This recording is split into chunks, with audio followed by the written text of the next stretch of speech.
Ollama just released their very own chat app. Is it any good?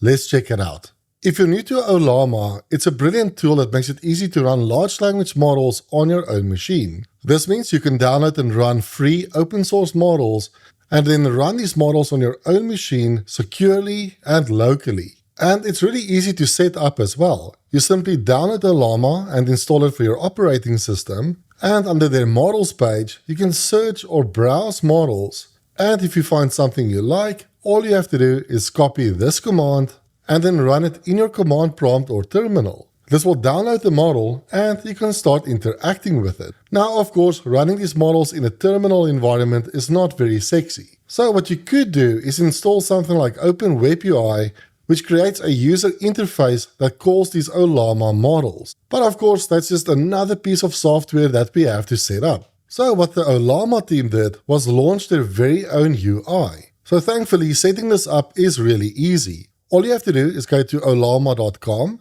and then download and install the latest version of Ollama for your operating system. And after installing Ollama, you should be able to open the app and see a page similar to this. So let's test a few different models, from normal chat models to reasoning models and multimodal models. And finally, I'll show you how to add your very own custom models to this UI as well. Alright, so let's have a look at accessing models. Now usually if you want to download a model, you would have to go to the models page on the Ollama website and then copy this command and then run it in the terminal. Thankfully, with the new UI, that's no longer necessary. All you have to do is click on this model drop-down, and by default, this will show you all the models that you've currently downloaded, along with a few recommendations. But you're not limited to this list either. What you can do is simply search for a model. So for example, let's search a model that I haven't downloaded yet, like Llama 2.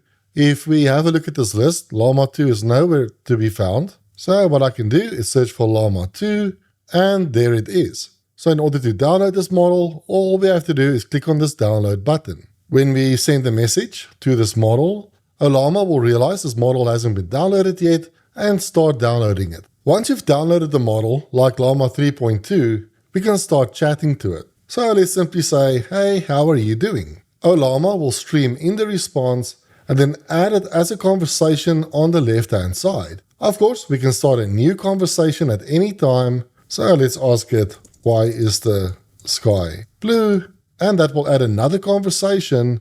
We can also right-click on a conversation to rename it or delete it. Ollama allows us to add files to the conversation. So I'm simply going to grab this Q&A document about my restaurant and add it to the conversation. Then let's ask it, what is the restaurant's name, contact details, and their current specials. Let's send this, and our model was indeed able to retrieve all this information from the current document. If anyone from the Llama team is watching this, I would like to see citations being returned as well. Now, of course, you can upload larger documents as well by increasing the context limit. This will use slightly more memory, but can greatly improve your conversations. So what you can do is go over to Settings, and from here, we can increase the context length from 4,000 tokens all the way up to 128,000 tokens. Now, I should mention that the model you're using should support this context length. You can see the context size for any model from this model page, and in the context column, we can see that this DeepSeek R1 model supports a context window of up to 128,000 tokens. And in fact, most of the models I use support that kind of context window. For instance, let's have a look at Llama 3.2, and yes, we can see this supports 128,000 tokens as well. Alright, let's go back to our chat, and let's test out a reasoning model. For this, I've actually downloaded DeepSeek R1, the 8 billion parameter model. So let's give it a task like, create an implementation plan for a project budgeting app using Next.js. Think carefully about the solution. Let's send this. What I really like about this UI is how it shows you this reasoning process. And of course, you can expand it by clicking on this arrow button, and now you can see the full reasoning process in action as it's streaming in. And now that this reasoning process completed, we can see our implementation plan for our budgeting app. Ollama also supports multimodal models like the vision capabilities from the Gemma 3 models. So let's test that out.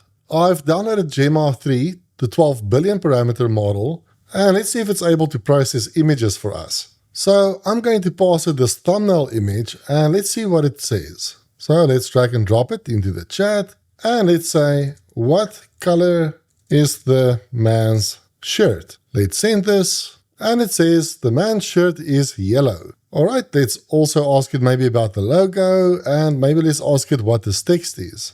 So let's say, what does the text say? Beginner tutorial. Awesome. What is the logo? And it didn't quite recognize the N8N logo, but that's to be expected of these smaller models.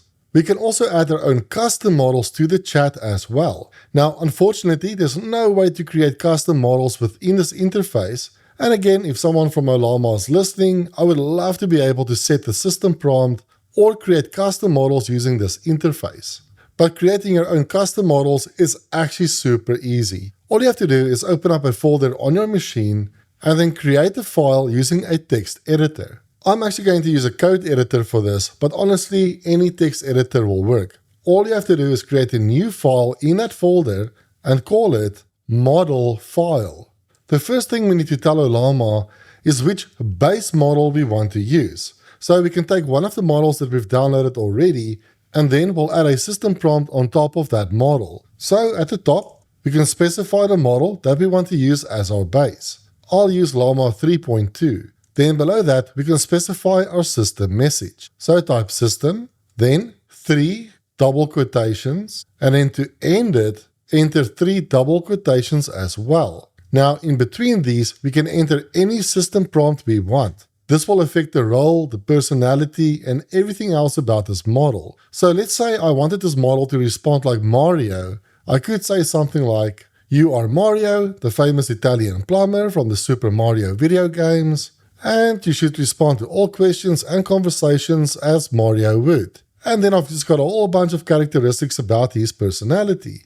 Now that we have this file, we need to open up our command prompt or terminal in that directory. Then let's run the following command, Ollama. Then we can give the name of our character, which I'll call Mario, then -f followed by the location of our model file. Because we're already in that directory, we can simply enter // and model file. Then let's press enter, and that's it. If we run Ollama list, we can see our Mario model. But of course, we don't want to use Ollama in the terminal, so let's open up the app instead. And now from the drop-down, we can search for Mario, and there we go. Now we have the Mario model selected, and let's say hello, and there we go. Llama 3.2 is now responding like Mario. So I think this is a very promising start, and honestly, I would only want to see a few additional features, especially the ability to call tools like MCP servers. It would also be great if we can see citations when referencing files, and maybe also have the ability to generate characters from this UI. But that's really nitpicking, and honestly, this is a great tool for testing out local models. If you like this video, then check out my full Ollama course over here. Otherwise, I'll see you in the next one. Bye bye.